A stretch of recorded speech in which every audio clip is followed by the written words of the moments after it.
Hi, it's Donna here at the Emotional Center. Today we're going to talk about your relationship goals, and we're going to look at them through a vibrational lens.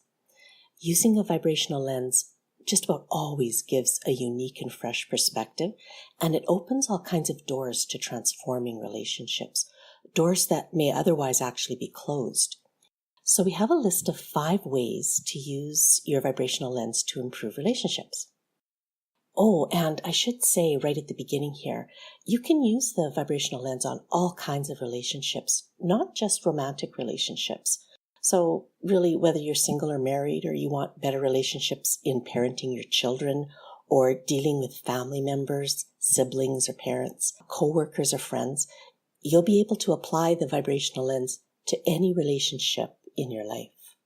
Before we get started, here's a quick Reader's Digest version of how the vibrational lens works. The tool that helps us see through the vibrational lens is the emotional scale. And the emotional scale breaks down feelings into vibrations, and it shows us what the nature of our energy is on any subject. You can download a copy for yourself at the blog at theemotionalcenter.com, and I'll put a link in the description below for you. I suggest you go do that now, download it and have a look at it. It'll really help you. We use the emotional scale to help us focus on our vibrational self. So once our vibrational self comes into focus, we can start to make subtle shifts in our own vibrations to help us form the relationships that we long for. Which brings us to the very first thing on our list, which is number 1, keep your focus on you. We can't change others, and achieving your relationship goals will be so much easier when you know deep in your bones that you can't change the words, the thoughts, the feelings, the behaviors, etc. of other people. All of your power lies within your ability to shift your own vibrations, to make changes within yourself. And in fact, at the Emotional Center, this is how we define emotional intelligence, is understanding that you are in charge of your own feelings and vibrations.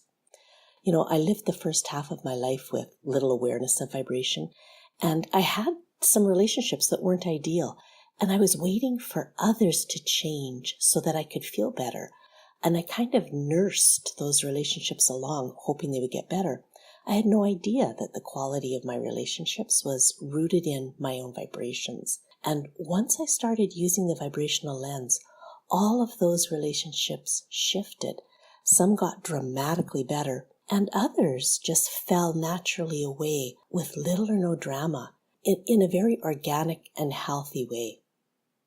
Number 2, use your vibrational lens to focus away from thinking about your relationship and towards feeling about your relationship. So during the part of my life that I was waiting and hoping for others to change, I was telling myself all kinds of stories about my relationships. I didn't realize that what I needed to do was make a radical shift in focus away from stories and towards feelings. Have you ever experienced a pure feeling within you without a story about it? When you aren't focused on a story, vibrational changes can happen really quickly and easily. So instead of your focus being hijacked by your thoughts, you can shine your light of awareness on pure feelings and the vibrations underneath them. It's true, thinking the same old thoughts really hold old energies in place. So if you're telling yourself stories about your relationships, here's one way to shift your focus. With the relationship you want to improve in mind, consult your emotional scale. Preferably have a hard copy to look at. It really works well for our brain. Find a feeling word that best describes you and how you feel about the relationship. Any feeling that you identify is a gateway into the underlying vibration. And you don't have to worry about getting it right or wrong. All we're doing is accessing underlying energy. So what you do is you take a few moments to shift your focus down into your body and just breathe a few breaths with the awareness of the sensations there, and breathe with the awareness that feeling is a sensation, and breathe with the awareness of the underlying vibration. which brings us to number 3. Accept your feelings. There's a big difference between knowing what your feelings are and allowing and accepting those feelings, particularly if they're feelings that you don't like and you're trying to change. So here we come face to face with one of the most profoundly paradoxical truths about feelings and the vibrational energy that underpins them. Feelings and vibrations will flow and shift and change when we accept them just the way they are, as if they may never change. Here's another way of saying it.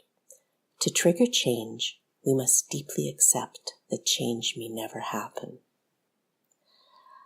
Allowing and accepting it's a magically transformative state. It's an actual vibration, and it lives right in the middle of the emotional scale.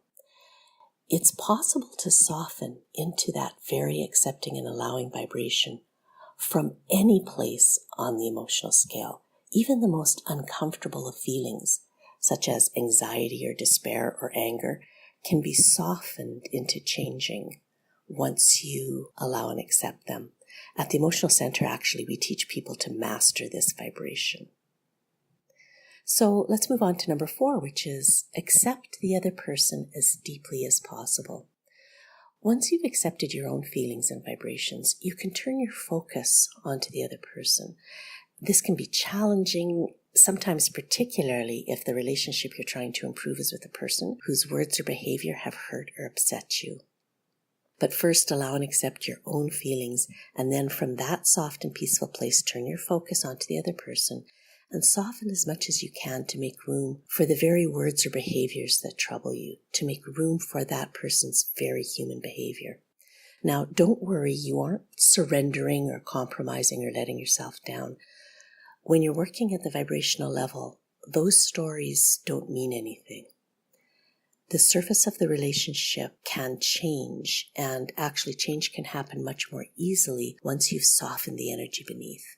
So it's similar to empathy, but you can go much deeper than that and acknowledge and accept the very humanness of the other person and all that entails. And then finally, number 5, don't speak or act until the energy has shifted. Make your internal changes first and then look to the outside. It's an energetic truth. When you make vibrational changes first, other changes will happen almost naturally and organically with little effort on your part.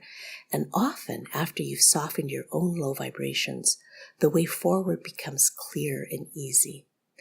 Over and over again in my own life and in the lives of the people I teach, I see how easily the surface of reality changes when the vibration beneath has been shifted. At the Emotional Center, we call these small vibrational shifts course corrections, and we see results from that every single time. So thank you for spending this time with me, and I hope this perspective of looking through the vibrational lens helps you make the relationship changes that are truly important in your life. We'll talk again soon.